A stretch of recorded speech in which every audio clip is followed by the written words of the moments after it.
What's going on, you guys? So before we get into the video, I want to let you guys know that nothing in this video is financial advice. I'm not your financial advisor. I'm not your financial counselor. What you do with your money is up to you, okay? With that being said, let's get into the video. Make sure to like, subscribe, comment. Let me know what you guys want to see next. Let me know what you guys think about the content that I'm about to have, and let's get into it, okay?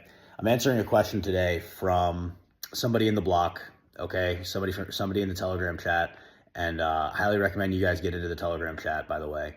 And he asked me a question of the difference between having one wallet and multiple wallets, okay? I think it sounds like the guy has some money in crypto, and he wants to know how I recommend him spread out and self-custody appropriately, okay?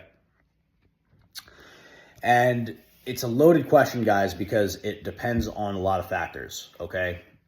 That question depends on you, what you would prefer, as well as how much money you have into the market, how many positions you have, and your security practices, okay?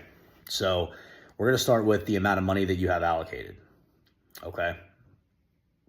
Now, in general, I would say the more money that you have allocated into the crypto market, the more likely you're going to want to have multiple wallets. Okay. And why is that? The reason why that is because if you have, as an example, $2,000, okay, let's say you have $2,000, $3,000 in crypto, less than a $10,000 portfolio, then at that point, it doesn't really make any sense for you guys to be spreading yourself across 10, 15 wallets when you only have 10 grand in the market, right? So in that case, if your portfolio is, less than 5 grand or less than 10 grand, probably 10 grand would probably be the limit where you would probably want to diversify your wallets a little bit, okay? That is at that point, you should probably start to make more wallets after 10 grand, okay? Because the main reason why that is because you don't want to spread yourself. You want to make sure that your money is diversified, okay? Everybody makes mistakes, obviously. If you're coached by me, if you're one of my guys, you're not clicking on bad links. You know exactly what you're doing when it comes to moving on chain. Your money's going to be safe. Your money's going to be solid. There's nothing to worry about, okay? But God forbid you make a mistake and you click on a bad link or something happens or you become a target from a serious hacker of some sort, then if your money's not diversified and you don't have multiple wallets, your money's gone and that's it, you guys. Okay, so if any of you guys have $250,000 or $500,000 in a wallet and it's just sitting there and it's not spread out, it's not diversified at all, you're making a mistake, you guys. Okay, a lot of people have made that mistake where they've gotten zeroed out because they have all their money in one wallet. Okay, think about it like this. If you have, as an example, if you have multiple, if I don't know if that's I don't know if that's the best example I should be saying, but you guys don't want to be spreading yourself too thin, and having too many wallets, but at the same time, you don't want to have all of your eggs in one basket either, because then that makes you very vulnerable in case something does happen. Okay. Whereas if you do make a mistake, and let's say your money's diversified into 5 wallets, as an example, if you get hacked with one wallet, then yeah, that sucks. That really fucking sucks. You lost money, but at least you didn't get zeroed out at all. Okay. And like I said, guys, if you guys are one of my clients, or if you guys are going to be watching my content over the next, however long, you guys are going to know exactly what you're doing. You guys start to purchase my products. You guys want to get coached by me. That's not going to happen to you because you're going to know what you're doing. You're going to know how to move around. You're going to know what links to click on, what links not to click on. You're going to know exactly what you're doing. Okay. But for you guys who are not, okay, I would recommend you guys having multiple wallets if your portfolio is over $10,000. Okay. Now, if your portfolio is under 10 grand and let's say you have, you know, 3 positions or 2 positions or something, then it doesn't really make any sense for you to be spreading all that money out into 40 wallets as an example, right? Now, if you have big bags, if you have, you know, $500,000 plus or, you know, $1 million or multiple millions, then yeah, it makes sense for you to hold that. It makes sense for you to be spread across a lot of wallets, okay? The way that I recommend doing the wallets is you have 3 sets of wallets, okay? Maybe even 4, but we'll talk about 3 right now, okay? The first wallet is your long-term savings cold storage wallet, where you have very, very solid assets that you want to hold for a long period of time, such as Bitcoin, Ethereum, maybe Solana if you want. I don't think Solana's there yet. I don't think Solana's made that cut, but Bitcoin and Ethereum are there, and they're going to be here for a very long time, and I'm good putting those away and forgetting about them for a while, okay? So that's the first wallet, is the cold wallet. That wallet should be disconnected from the internet. That wallet should be in cold storage. That wallet should be hidden with the maximum amount of security possible.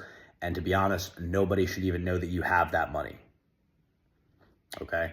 Nobody should know where it is. Nobody should know that you have that money, okay? Nobody, all right?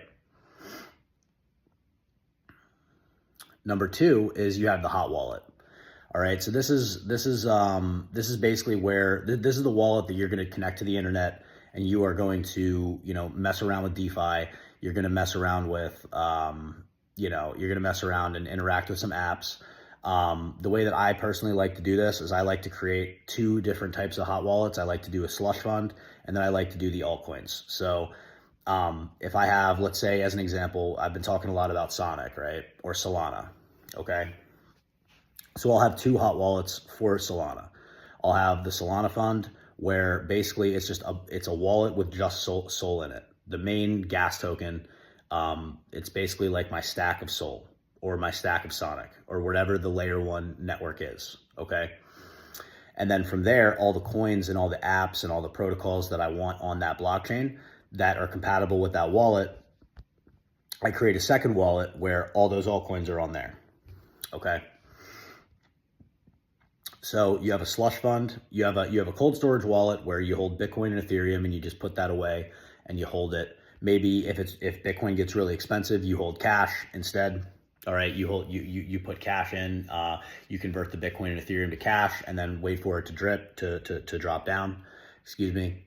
And then you hold that and you disconnect it from the internet, and that's safe, and nobody knows that you have it. Okay. Then you have a slush fund. This is a hot wallet that has Phantom or Solana or whatever the layer 1 ecosystem is. Whenever you need some Solana or Sonic to pay for something, or let's say you want to buy something on that blockchain, you send from that slush fund into the altcoin fund, and then you buy the altcoins that you want in a separate wallet. All right, so then you have 3 levels of wallets. You have the cold storage, you have the slush fund, you have the hot wallet altcoins.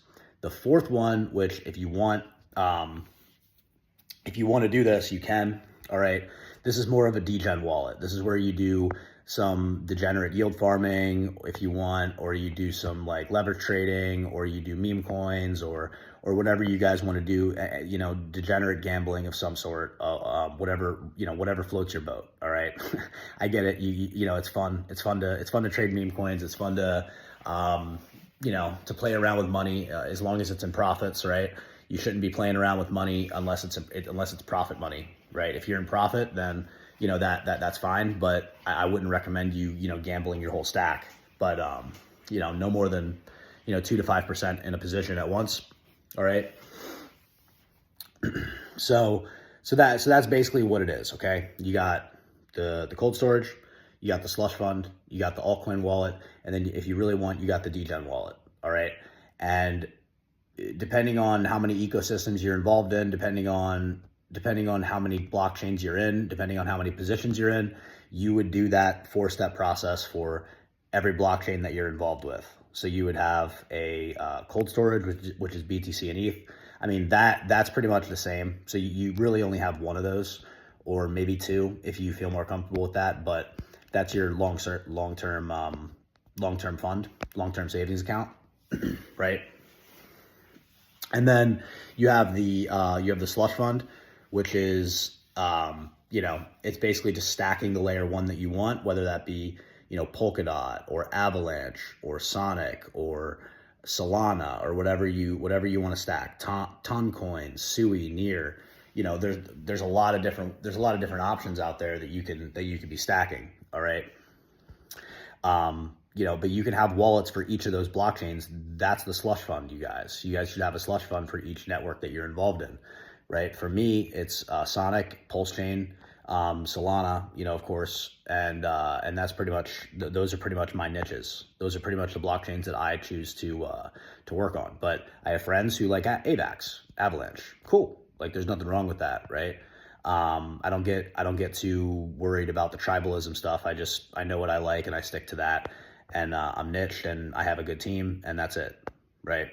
So then you have the altcoins, which is basically the stuff that you want to buy on that blockchain. All right, whenever you need money, whenever you want to buy something with the layer 1 coin, you send it from the slush fund to the altcoin wallet, and then you buy what you want and you put it in that wallet. Those wallets are disconnected. Okay, the slush fund is disconnected from the altcoin fund. All right. Now the 4th wallet is the Degen wallet, and really this is just basically loose money that you're playing around with, and you're taking shots, like you're swinging for the fences, and if you hit, you hit. If you don't, you don't. This is a meme coin fund. This is a, this is just degen stuff, airdrop farming. You're interacting with things that you normally wouldn't interact with. All right. So that's pretty much it. All right.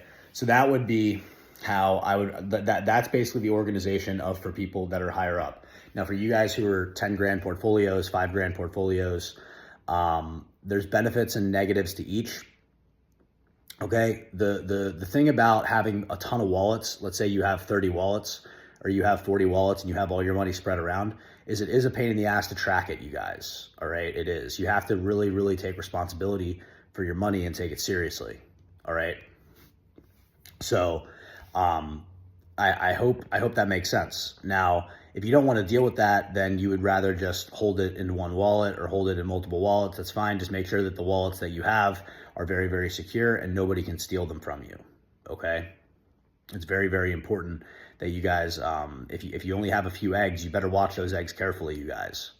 All right. Me personally, I prefer to have multiple wallets. I like having multiple wallets. I like in case something happens, God forbid, it makes me feel better that if that wallet gets compromised for whatever reason, I feel like I'm in a better position to bounce back if, a very low percentage of my net worth is in that one wallet, right? So that's just my personality. That's what I like. I know some people who like to have everything in one wallet. They connect their Trezor to the MetaMask and they have it all through one wallet, and that's fine too, But in general, the smaller amounts that you have, I would recommend to have, probably less wallets because it's a little bit more, it's a little bit easier to follow. And then once you build your positions and you build your portfolio, you get a little bit more savvy and used to moving the money from one wallet to another and moving it down the pipeline, then I would recommend having multiple wallets, as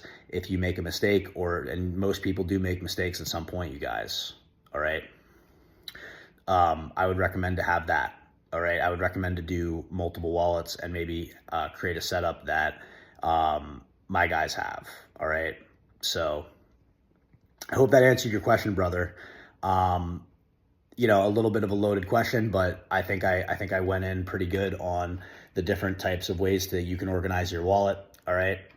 Or your wallets or your portfolio, and how you can self-custody properly. Okay. Or how I think you should self-custody properly, and it works pretty well. All right. So with that being said, guys, thank you so much. I hope you guys have a good day. If you guys want to hear more, if you guys want to get coached by me, jump in the block, jump in the Telegram chat. All right. It's still really, really new. It's going to blow up, you guys. This Telegram chat is going to get bigger and bigger. And the bigger and bigger it gets, the harder it's going to be for me to be able to interact with you guys on a daily basis there, because there's going to be a lot more people and it'll be a lot more saturated. Okay, that doesn't mean I won't be bringing in people that doesn't mean that I won't be bringing in people that will be able to interact with you guys, but take advantage of the opportunity now. All right, ask your questions in there. I'll make a video about it. I'll talk to you guys on there. I'm going to start to post more news in there pretty soon. Okay, like, subscribe, follow.